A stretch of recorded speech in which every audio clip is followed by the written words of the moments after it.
So if you've been familiar with the channel for a while, you know that last year I came up with a mini-series, and that series was about skate photography. Now, it's my goal to at least every year or every so often come up with a mini-series to the channel where we concentrate on a specific aspect of photography, whatever it is, a field of photography, and we just, dive into it and figure out people's careers and what we can take and apply into our own artistry. And yeah, just like I can't really skate, or at least all of my contacts with the skateboard have been very, unfortunate, I can't act, at least professionally. I do have my fair share of private embarrassments. And I will say that this year's series is about photographers or artists that are known as actors, but are also photographers. And this series is a push for those of you who want to get more into photography, want to get more into another part of the arts or arts world, and just kind of need that sort of inspiration or that sort of like role model. And in this case, I'm not talking about myself, I'm talking about the people I'm going to be talking about. In this case, various actors and actresses that do prove the point of never judging a book by its cover. And so yeah, we're going to start with the photography of Jeff Bridges. And without further ado, let's just go straight into today's video.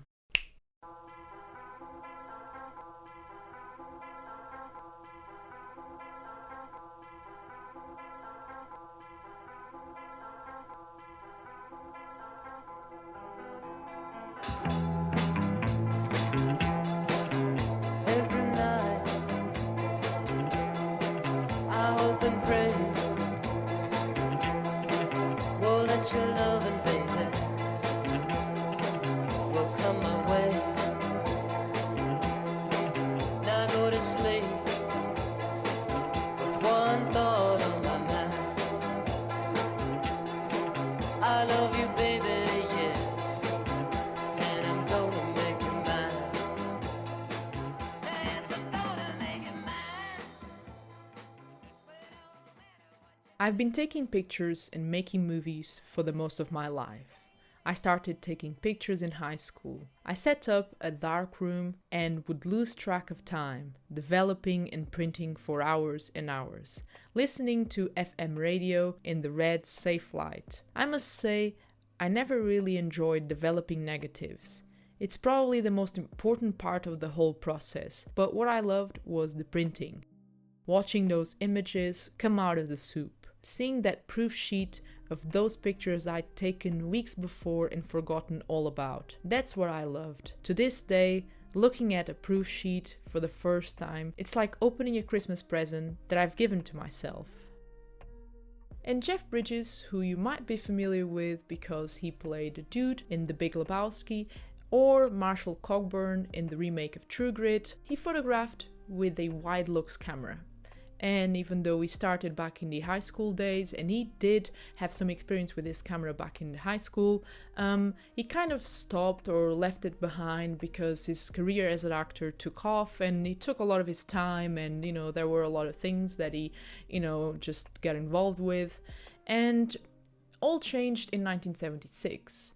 In 1976, he was doing a preparation for a role in King Kong, I believe, and from what I read on certain interviews he gave, he said that his character had to carry a camera around for a long time. And so by carrying a camera around, obviously he had to put it into use.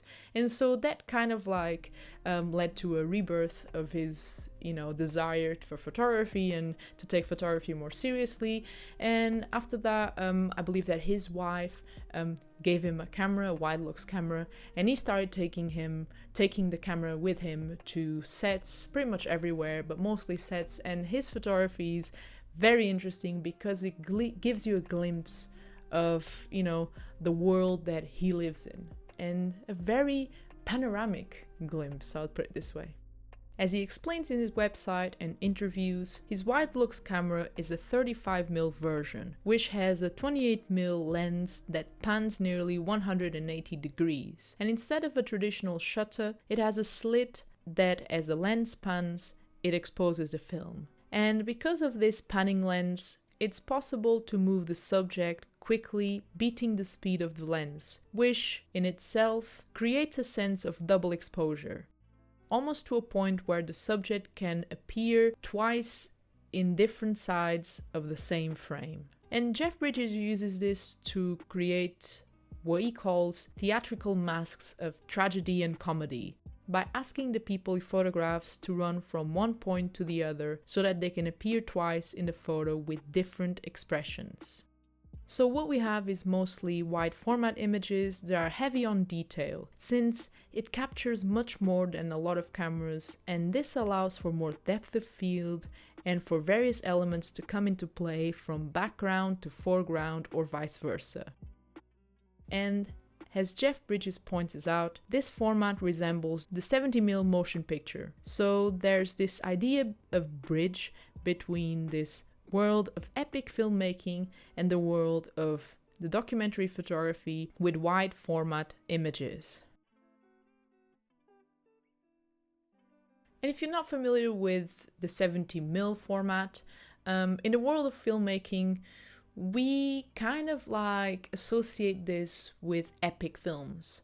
And the reason why I say this, or the reason why it seems to be an epic film thing, is because obviously this is a process that involves different cameras, different lenses, different, equipments, projectors, and of course it's really expensive. And so obviously only very higher end productions would be able to afford this.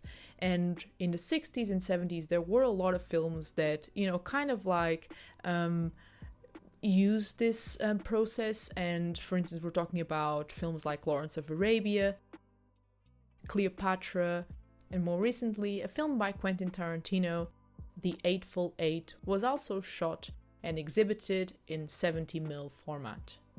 But this is not all wine and roses, because according to Jeff Bridges, the Widelux is a fickle mistress. Its viewfinder isn't accurate and there's no manual focus. So it has an arbitrariness to it, a capricious quality, and I like that. It's something I aspire to in all my work, he says. A lack of preciousness that makes things more human and honest. A willingness to receive what's there in the moment and to let go of the result. And I have to say that the photography of Jeff Bridges is not a documentary photography that breaks down the subject. What it does is building this fascination for what is happening in the world he's capturing. Because what we have is not a detached documentary on how films are made, but rather a document over the magic behind those productions and how things gain shape, color, and life. And I think it's very interesting to explore it from this angle, especially because the movie set, or plateau as I would call it, it's a sacred place. And what these photos do is show precisely why they're such respected and sacred places. Because it's basically where dreams, visions, or images that people conceive can indeed become true. And I think his photography, it's a profound compliment to filmmaking and all the efforts and hard work that rely in its foundations. And Jeff Bridges, combined with Analog Dreamers, which is our group on Reddit, made me pick up this beauty right here. And I've had a couple of adventures with it, but I cannot wait to be able to travel and to kind of like capture the many wonders of the world through this little plastic camera that cost me probably around £12.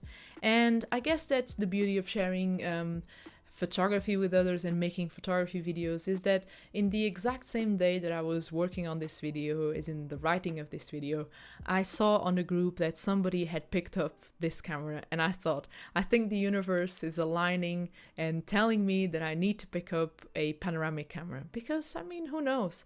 And so yeah, I guess that it's been a wonderful way to start this new series. I'm eager to put out more episodes soon and to kind of like make you uncover the really awesome photography of some of the, people that we're going to discuss.